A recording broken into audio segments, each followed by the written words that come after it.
ito po yung aking life before po, syempre before mag-BARLEY, before po ako napunta dito sa UK. So I graduated po my nursing degree sa Butuan Doctors College po.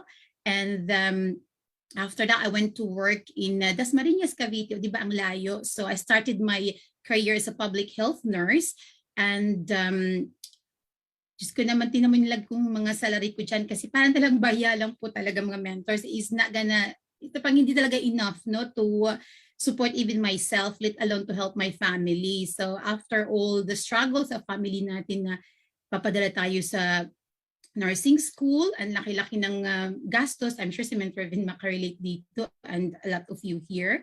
So kano lang ang matatanggap nating salary, di ba? So dahil nga syempre at that time mas maraming nurses kaysa, di ba, trabaho na available. So kailangan bago tayo makapag-abroad, syempre kailangan natin ng experience sa hospital. So I went on to work sa GPUC Rizal Hospital po again sa Dasmariñas, Cavite. And ngayon I believe it's now St. Paul Hospital. So nagtrabaho pa ako dyan ng 3 years, 2 to 3 years bago pa ako syempre nag-decide na mag-ibang bansa para matulungan ko naman yung family ko. So ito po, nagkaroon po tayo ng chance na makapasok dito po sa UK. Hanggang ngayon, ito po ako sa University Hospital. Been here for the last 17 years now.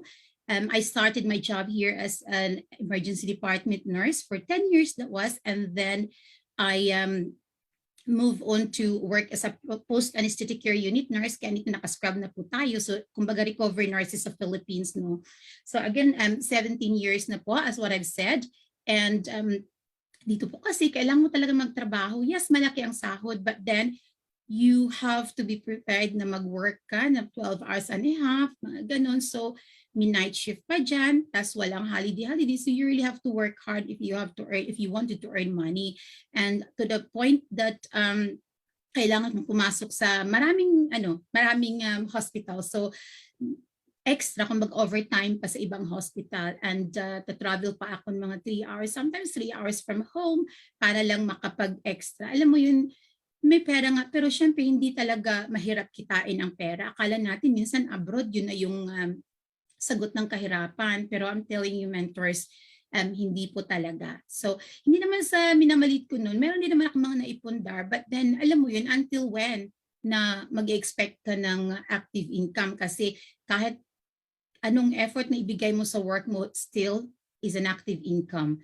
Diba? Yung iba nga dito, iba na work no pay. Luckily naman dito sa National Health Trust dito sa UK, pag nagkasakit naman, may bayad naman kami, full pay namin for 6 months. So, but then, pag after that, syempre magdi-decrease na yung salary mo. Paano mo naman, di ba, kikitain yung kailangan mong bayaran na bills dito? Everywhere you go talaga namang bills after bills dito po mga mentors, no? So, kayo nga trabaho tayo ng trabaho, na-neglect ko talaga ang ano ko dito, health. Wala naman akong ibang sinisisi. So, yun, 2014 po, I was diagnosed with stage 2 breast cancer with lymph node involvement and 27 po sa lymph node ko dito sa left axilla ko was removed and 21 of those was positive of cancer. So just imagine 21 mentors. So akala ko at that time that was the end of my life na talaga. Sabi ko, Lord, wag mo naman muna akong patayin. Ang liit pa ng anak ko. He was only 8 years old then. So I have one son. No? So wag mo muna akong patayin, Lord. Pahabain mo na yung buhay ko. Talagang pinipray ko sa Lord, this is not my time yet. So thankfully, dininig yung panalangin ko. So I was on remission for 6 years. And ito po pala yung family ko. Ito yung family ko ito sa UK, family namin sa Italy, and sa Philippines po. I've got 2 brothers back home. So sila din po talaga yung mga deepest white quota kahit hirap na hirap. So laban lang. So ito po, unfortunately, dahil sinabi ko naman, di ba, napabayan ko yung health ko, work ka lang ng work. So nagkaroon pa ako ng intermittent back pain for the last 3 months. That was prior to my diagnosis of my spinal cancer. Pero alam mo mentors, kahit may back pain ako, nagtatrabaho pa rin ako. Sinatabihan na ako ng mga kasama ko anesthetist, you really have to get it checked. Sabi ko naman, I think it's just a muscular pain. Alam mo yung dinadiagnose ko yung sarili ko. And I'm just trying to set aside na yung worst na talagang mangyayari. But then, nung talagang nag-deteriorate na talaga yung health, hindi na ako, alam mo, nag-freeze na yung back ko, nasa work ako, hindi ako makakatayo minsan. So, nilalagyan nila ng warm blanket yung likod ko, ng mga nurses ko, para alam mo yung yung spasm ng likod ko at saka makakakilos uli ako. Tapos, ayun, uwi na ako kasi hindi ko na talaga kayang mag-work. But then, dinadala ko pa rin for the last 3 months, as what I've said. And then, unfortunately, January of 2021, just after the New Year, kasi wala naman kaming celebration dito. That was at the height of the pandemic. So we were just staying at home and we were watching the fireworks online, no, sa TV, sa lahat ng mga country. So after that, natulog na po kaming pamilya. So I got up and then I just wanted to go to the toilet, and then all of the sudden, mentors, I couldn't feel my left leg. So basically, I lost the strength of my left leg, and then I couldn't walk. And I was so desperate to go to the toilet kasi ihi na ako, no? And so I crawled to the toilet, mga mentors, believe me, I crawled to the toilet, and then when I got there, so sorry, mentors, if somebody of you here is eating, talagang nagsusuka na talaga ako. Grabe na yung sabi ko, this is not right anymore. So ayoko naman kasi iwanan yung anak ko dito at the time, around 1:30 in the morning. So tinawagan ko yung aking kapitbahay dito na talagang ang bait-bait din. God sent din siya. No? Nurse din po siya from India. So nagpa-drive ako doon sa emergency department, mga mentors. And then hindi na ako makalakad kasi nasa upstairs ako. Tinulungan lang ako ng anak ko at asawa ko kasi nga I cannot go down by myself sa stairs. And then nasa hospital, wheelchair na ako nung kaibigan ko. And just imagine, mga mentors, I am a nurse and I'm looking after this type of people. Ang hirap kaya if you're on the other side of the coin. Talagang that really hit me so hard. Yung alam mong, ako hindi ako makakalakad. Parang, bakit na ganito? Parang, just yesterday, okay naman yung mobility ko. Para bigla na lang, alam pa yung malumpo ka. Ang hirap kaya yung mentors, i-internalize. So ayun na nga, pagdating ko doon, so I was obviously immediately seen by the doctors, referred to the neurosurgeon, and had my MRI and CT on all the lot. So this is what they found. Kung nakita nyo dyan, mga mentors, no, let's go for the right side. So nakita nila dito yung metastatic spinal cord compression. Yung nakita nila doon sa MRI. So which means po na yung spine ko po, na siya, kumbaga na fractured na siya dahil sa cancer. Kumbaga kinain na siya ng cancer, naipit ngayon yung nerve that supplied my left leg. Kaya naman pala, hindi talaga ako makakalakad. Kasi nga, di ba, naipit na siya eh. So, dysfunctional na yung nerve doon. So, ito yung sa scan ko, it's a bit dark there. So, kung makikita, makafollow kayo sa ko dyan, sa cursor ko. So, ito dapat ang normal na natin, no, na spine. Talaga meron niyang space in between kasi marami pa yung mga dumadaan dyan, yung mga spinal fluid natin, yung mga nerve natin dyan manggagaling. Tingnan mo naman yung thoracic, between T and 9, thoracic spine ko, 9 and 10. Nakikita niyo dyan, mentors, fractured siya, di ba? Nagbo-bulge pa siya. Kaya ang sakit-sakit na talaga. So, and isa pa po, may nakilan pa silang malaking, nakita niyo yung spot niyo po dyan, ito yung my left pelvic bone ko po yan. May nakita silang malaking, dyan, cancer death. So, unfortunately, they cannot remove that. And if you notice my MRI result po, ang sabi na dito, diffuse. Lahat ng spine, meron na siyang cancer. So, talagang na mentors, advanced na po siya.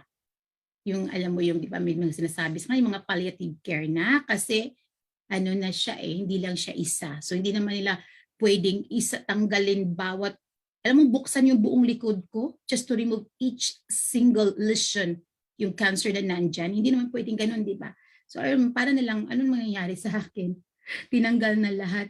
Kaya makakalakad pa kaya ako noon? So, sabi ko na lang sa neurosurgeon ko, actually, it was my friend, no? Nahirapan pa siyang i-divulge sa akin yung na find out nila sa MRI. Pero sabi ko na lang sa kanya, you've got to tell me the truth. Sabi ko, I know it's hard. Sabi ko, but just let me know. Kasi nga, at least I can prepare, no, how to react. Akala ko I was that strong kasi I was on my own, wala ang family kasi nga they're not allowed to come to the hospital kasi nga it was the height of the pandemic here. So luckily, my friend to work, she's one of the in charge sa ward where I was admitted from emergency department, nandoon siya. Alam mo, last na ano ko sa kanya, talaga naalala ko, sabi ko talaga sa kanya, ito na ba yung katapusan ko, friend? Nag-iyakan na lang kami. Wala na rin siya masabi kasi siya mismo, alam na niya yung my prognosis is really poor. So, akala nga actually ng neurosurgeon, yung specialist, when they saw my scan, without even seeing me first, hindi nila alam na katrabaho nila yun, no? So, when they saw the images, akala nila, ako, paralytic patient. Yung paralyzed na ako, hindi lang makakalakad na. That's what they were thinking. So, when they went into the room, gulat na gulat sila, nakita na ako. Kaya sabi ko, oo, it's me. Pero yung sabi niya, ang sabi ko lang, can you reassure me that I can still walk? Sabi ko, ang ano ko lang, gusto ko lang naman makalakad because I cannot imagine myself being pushed in a wheelchair, you know, kasi kailangan ko pa rin magtrabaho. May maliit na anak pa ako, alam mo, may supportan pa mga pamilya ko. Sabi naman niya, we'll try our best. So even themselves cannot really reassure me na talagang makalakad pa ako. But then, sabi ko, let's go for it. So at the time pa, the neurosurgeon that specializes in these cases, naka-annually pa mga mentors. So my worry, sabi ko, sino naman kaya handle ng case ko? Yun mga mentors, grabe talaga si Lord. Kung si Lord na mag-work, kahit saan pa yung lupalop yung doktor mo, dadalhin yan sa iyo. Kasi he was in annual leave. Then, pumasok siya mga mentors kasi tinawagan siya ng isa nilang surgeons na ganito ang case, ganyan. Pumasok siya mga mentors just to do my surgery on a Sunday. So, ayun. Halaga siya yung anghel na pinadala ni Lord sa akin at that time. So, ayun, ito talaga yung ano kasi pinalangin ko talaga sa Panginoon, Lord, bigyan mo naman talaga ako ng, alam ko naman ng mga surgeon, hindi naman naging surgeon yan kung talagang hindi sila gifted at saka hindi sila knowledgeable. Pero alam mo yung gusto mo pa rin ma-at ease yung self mo. Nag-pray talaga ako, Lord. Sabi ko, Lord, please, hindi ko to kaya. Sabi ko, akala ko worse na yung nangyari sa akin doon sa breast cancer ko. Pero ito mas grabe to. Hindi ko to kaya. Huwag mo akong pabayaan. So I was just kept praying on my own in the hospital bed. I keep reminding myself for this verse in the Bible, Mark 11:24. Whatever you ask in prayer, believe that you have received it and it will be yours. Kasi sabi ko, makakalakad ako nito at makakalakad talaga ako. There's no way hindi ako makakalakad. I'm sorry mga mentors, I'm so sorry. Ito yung daily affirmation ko actually when I was still lying on the hospital bed waiting for my surgery. So ito na yun. Again, ginawa na nila yung emergency spinal surgery ko. Di ba sinabi ko naman from thoracic 8 So ito yung natin, di ba, yung cervical spine natin from 1 to 7 yan. Thorax natin from 1 to 12. So mine is round from here, so thoracic 8 hanggang lumbar 1 po. That means 6 spine po was affected. The worst one was in my thoracic 10 and 11, I believe. Yung talagang fractured na siya. So 6 spine was involved. 12 titanium screw was inserted just to stabilize my spine so I can get up again and walk. So again, by the grace of God naman, nakalakad ako mga mentors. So ito na yung look ng likod ko talaga, shattered na yung likod ko, but I don't care. Sabi ko, hindi ko naman nakikita yan eh. So, ang ginawa na sa akin was spinal decompression and fusion. So, ayan mga mentors, but then, mentors, I was transferred to the ward, let's say 3 in the morning, and then the physiotherapy came around 11, 4, 5, 6, 7, 8, 9, 10, 11, so exactly 8 hours. The physiotherapist said to me, would you like to try to stand up? And I said, yes, please. I said, just stand by in case I will drop on the floor again. So that would be the worst case scenario. So, okay, so mentors, I stood up and this is what I saw in the background. This was exactly the same, more or less the same talaga the back of our hospital. Ito yun. Kaya sabi ko, Lord, talaga yung prayer ko, sabi ko, Lord, thank you. At pinalakad, nakatayo ako. Although tayo pa lang yun, but I know for sure na nagkaroon na yung strength, bumalik yung strength ng left leg ko. Sabi ko, thank you, Lord. Sabi ko, ano na to, tuloy-tuloy na to. I don't care what they said about all the addendums that they cannot remove everything. I don't care about that. You're the healer, sabi ko. Ano mo lang, instrument mo lang sila na pinadala, di ba? So ayan po, ito yung ano ko, when I was in the hospital, I was in the hospital for 7 days. Imagine mo, mentors, when I was in the hospital, dahil nga na-compress na yung cord ko, yung spinal ko for so long, 3 months, probably more, nung nirelease po nila yun, na-decompress siya, na-release nila yung nerve, nagkaroon po ako ng tinatawag na hyperalgia siya. So, napaka-sensitive po. Mentors, for 3 days, hindi ako makapagsuot ng underwear kasi hindi mo pwedeng i-touch yung upper thigh ko. Umiiyak ako, sobrang sakit. And because of that, they have to give me hourly morphine. You know, if any of you here have taken morphine, every hour, mentors, grabe. So ito, hilong-talilong talaga ako, and I still try to, put on a smile for my husband. Kaya alam mo yung, although deep down inside you're really in pain, but you try to reassure them naman, no, na you try to fight for them. And that is really, really difficult, mentors. Kasi nahiya na ako sa mga nurses ko rin. Buti kaibigan ko yung nandun. Hiyang-hiya ako, mentors. Alam mo yung, nawala yung dignity ko talaga. Hindi ako makapagsuot ng panty. Imagine mo yun, for 3 days. Tapos maglalakad ako sa may gaon naman. Hindi ako pwede mag-blanket pa. Alam mo yung over the blanket. Kasi a touch of even the feather doon sa legs ko, talaga namang pwede akong umayaw, sobrang sakit. I just bite my lips. Kung talagang may magta-touch doon sa legs, ganun siya kasakit. Straight yun for 3 days. And for the whole 1 week, I'm on morphine. Every hour yun, mentors. All day on all night. So magigising ako bangon time talaga. Parang ang galing ng pain ko. Talagang para siyang alarm clock. So pag mabot na ako ng more than 60 minutes, wala pa akong top up. Ayan na siya. Ang sakit. Talagang hiyang-hiyan ako sa mga nurses kasi I can't do anything. Gusto ko masang tulungan minsan, pero alam mo yung, you feel so helpless. And then, alam mo kasi yun ang trabaho mo. Tapos ginagawa sa'yo. Ang sakit kaya ng mga mentors.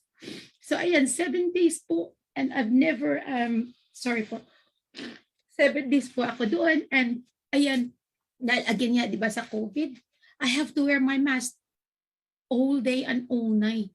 Kaya feeling ko talaga nasusuffocate na ako at I can't afford to take off my mask even I was sleeping, no, mga mentors, kasi nga 3 times ako na-expose sa COVID within the, sa bay namin. So sabi ko, pag magka-COVID pa ako, ano namang ibuboost ng, ano namang ipa-fight ng immune system ko dito? Di ba, hinangina na nga ako post-surgery ko, and then magkakasakit pa ako, talaga hindi ko kaya yun. So after 7 days, sabi ko sa neurosurgeon, can you just discharge me? And I promise to look after myself at home. Total nurse naman ako, sabi ko, I promise, alagaan ko to kung anong mga stitches ko dyan, alagaan ko yan.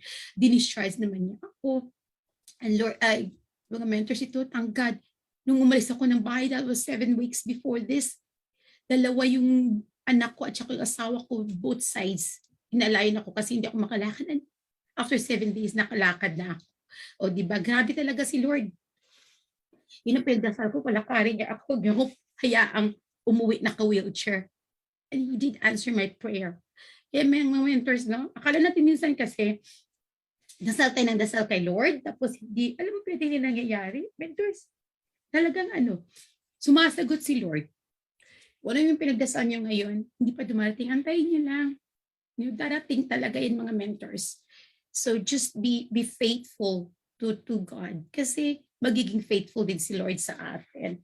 Ayan po. So after my surgery, again, dahil nga cancer, so I have to undergo radiotherapy, chemotherapy. At the moment, I'm on a target medication that we call is exactly the same. It works exactly the same as chemotherapy tablets. And I've got this injection as well and another tablet again, which is the letrozole. And this is my target drugs for obviously my cancer, the ribociclib. So I'm taking this up to now. I don't know kung kailan kasi nga, di ba, hindi na matanggal lahat ng cancer ko sa likod ko. And on top of that, I have to take all this pain reliever, mga mentors, na talaga naman hilong-talilong. Every 2 hours pa rin yung morphine ko nung umuwi ako. Yung mga mentors, pray ko, Lord, hindi ko kayang umupo ng dilat yung mata ko in more than 15 minutes dahil sa iniinom kong gamot, mga mentors. Sabi ko, this is not the life what I want naman. Lord, nandito nga ako sa bahay, hindi ko man makakausap yung family ko. I can't even look after my son. Sabi ko, sana naman bigyan mo naman ako ng something naman, Lord, na matulungan, alam mong lumakas ako, maboost yung immune system ko.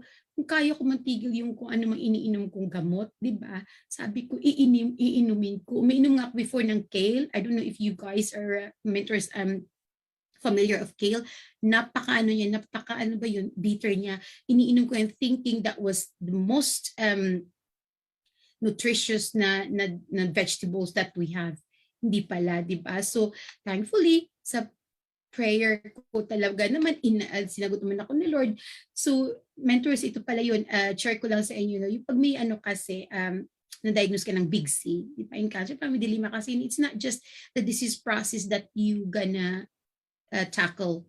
Iko-cope mo rin yung, di ba? Yung mga financial affairs mo, yung mga side effect ng cancer mo. So, thankfully, I've got the family that really supported me all throughout. Pero ito lang, mama, just iwan ko sa inyo, whatever you're facing right now may be bigger than you, but definitely is not bigger than our God. Diba? So, yun lang talaga, mga mentors. Huwag nating isipin ako, pag may cancer na, tayo, kumbaga, death sentence na yan, di ba? No. We can do something about it. And I'm sure, loads of prayer. Definitely, God will hear us out. So, ito sa pagdadasal ko, mentors, nagpadala siya dito ng angel mentor ko, si Mentor Rosel po. Dinala ako ng 1 box na barley, mentors. So yung box na barley niya, galing naman kay Mentor Chona. So and Mentor Chona naman, yung isa ko ring angel mentor to sa UK. So I started taking barley, mga mentors, April 12. So I started taking 2 in the morning before breakfast. Talagang ano yan sa akin, concentrated yan, 50 ml of water yung iniinom, nilalagay ko dyan, no? And then 2 sachet in the evening, and I'm taking this alongside with yung target drugs, yung parang chemo drugs ko. So, and because of that, wala po akong naranasan na side effect, mentors. I didn't even have a single vomiting with my target drugs. So, di ba yung iba, nagbabamit ka, and then, ayun, nag-thin yung hair ko, but I did not lose my hair completely. So I am so thankful. So 7 days, mga mentor, I consistently take the barley for 7 days, 4 days of 4 sachet every day. Sorry po. So after 7 days, mentors, I managed to stop. And honestly, this is really God's gift, no? Ang barley. I managed to stop po sa mga strong pain reliever ko.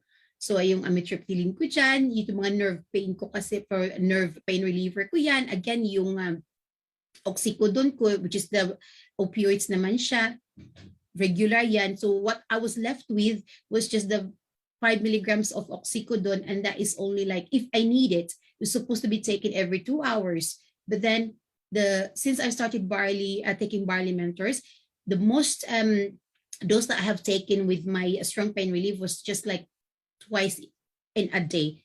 That was the time when I was really in pain. I started driving and all that. So instead of 2 hours, I was only taking it every 12 hours. Just imagine, mga mentors, how effective barley is.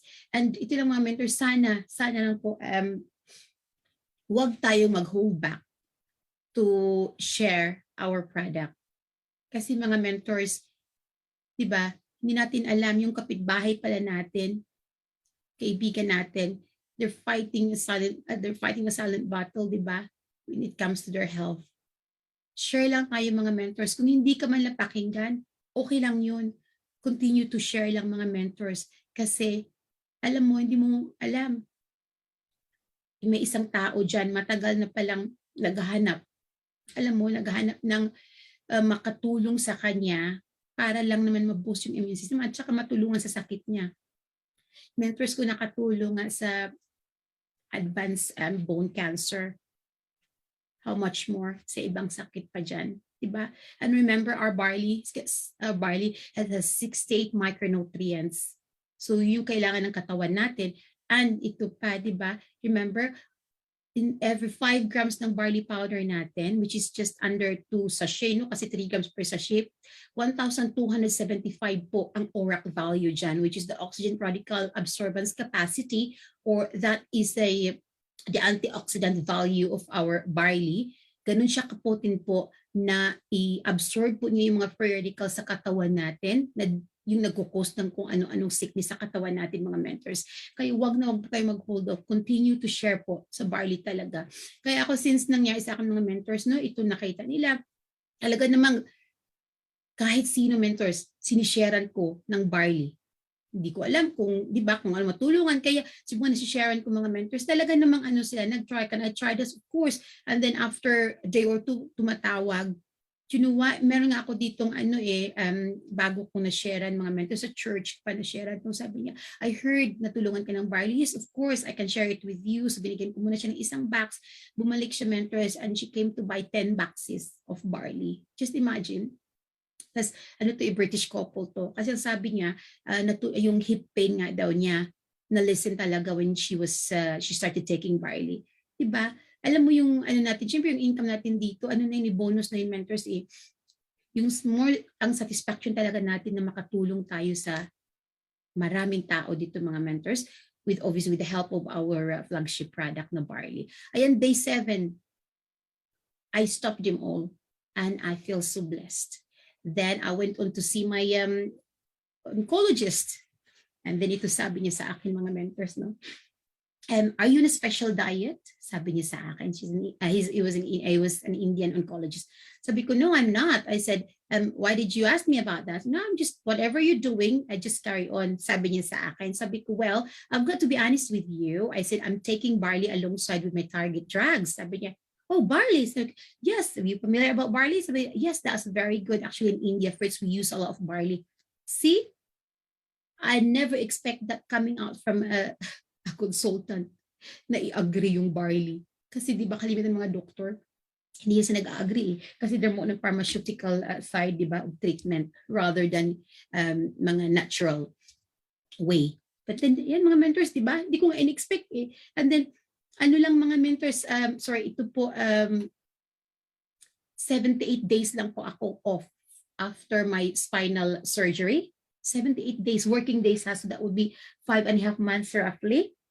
I went back to work full time as a nurse, and I went to speak to my surgeon. Nakita ko siya kasi kumakain. So inantay ko lang siya matapos. I just want to sing my personal thanks to him. Kung nagpadala ko ng card, iba pa rin yung So I waited patiently para matapos siya kumain. Tapos tumayo na siya, sinundan ko. Hindi pa niya ako nakilala. Tingin niya sa akin, sino kaya itong aligid-aligid na maliit na to? So I removed my mask, no, and I said, Mr. Slamko, I said, thank you so much for treating me, for decompressing my spine, and for letting me walk again. Sabi niya, oh my God, what are you doing here? Sabi ko, I'm working. I said, so you can walk? I said, well, obviously, I'm standing next to you. How can I get here if I couldn't walk? So, anong sabi niya mga mentors, no, you made my day. And at the time, I know he was facing a very complicated surgery as well. So you made my day, he said to me. And he said to me, thank you, Lord. At least I made your day. Sabi niya, I hope all my patient is the same as you. Sabi ko, we can pray for that. Alam mo yun, so yun na, talaga namang na-amaze sila mga mentors. Kasi nga, dati nung nagka-breast cancer ako, I was for 18 months. And then ngayon, na spinal, mas mas grabe pa siya dahil kaysa sa breast cancer ko, 5.5 months lang akong off. And because of barley.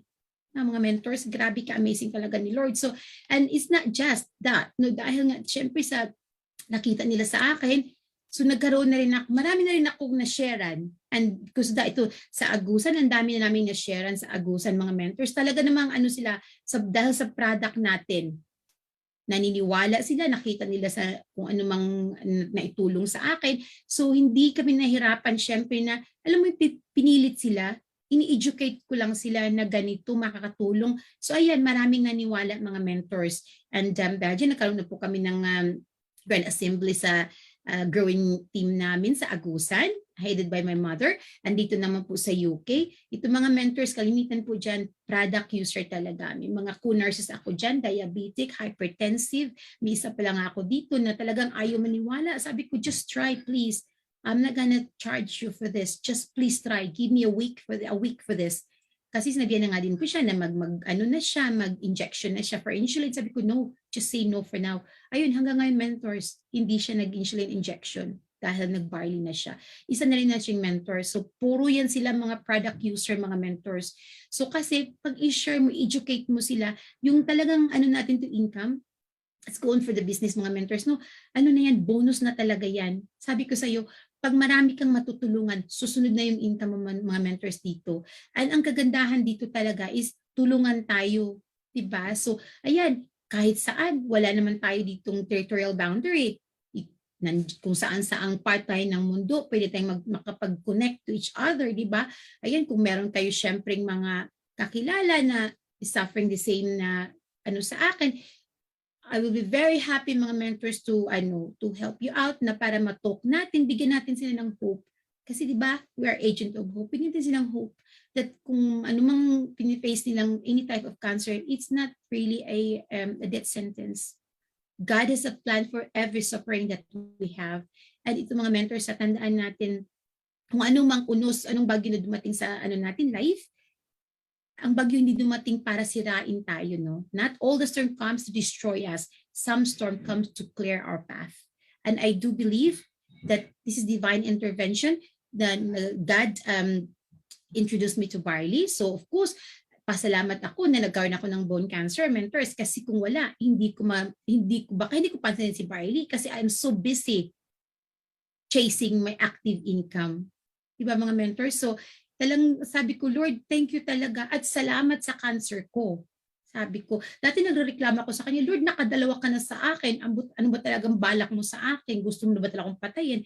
Sinisip ko naman, buhay pa rin naman ako. O, sabi ko, I could be the healthiest person living on earth. Ito sinasabi ko lagi sa mga nakausap kung na may mga cancer na talagang down na down. Sabi ko, you could be the healthiest person on earth. And you cross the street, meron diyang lasing na driver, masagasaan ka, mamamatay ka rin, di ba? You gonna die, di ba? Prematurely. So, kahit ilang sakit pa yung dinadaanan mo, kung anong problema man meron tayo mga mentors, again, God is bigger than what we are facing right now. So, hopefully po mga mentors na paabot ko po sa iyo, ang gusto ko po talagang ipaabot sa inyo ngayon mga mentors. No? So, with the grace of God naman mga mentors, meron na tayong mga natulungan ng mga mentors din natin, product users sa New Zealand, Australia, may duha ka na rin tayo, sa UK of course dito, Isle of Man, New Zealand, and of course sa Philippines, di ba? Nagkagandahan kasi dito sa natin mentors, no, sa I Am Worldwide is that nagtutulungan tayo. Kasi tama nga naman sabi ni Steve Jobs, diba? The great things in business are never done by one person. They're done by a team of people. Diba? Totoo yun mga mentors. Hindi natin pwedeng gawin mag-isa kasi tulungan naman tayo. And ito mga mentors, diba sinabi ko, pinagdasal ko lang na naman kay Lord na makalakad lang ako. Lord, palakarin mo lang ako. I don't care kung ilan pang cancer maiwan dyan sa likod ko. Palakarin mo lang ako, please. Pinalakad niya ako mga mentors, diba? And then, binigyan pa niya ako ng income. O diba, ang hiningi ko lang, mustard seed. Ang binigay ni Lord, ano ba pinakamalaking seed dito na meron tayo? Ganon siya mentors kung magbigay. Magiging faithful lang tayo sa kanya talaga. So ayan po, nagkaroon na rin po ako dito ng mga bonuses.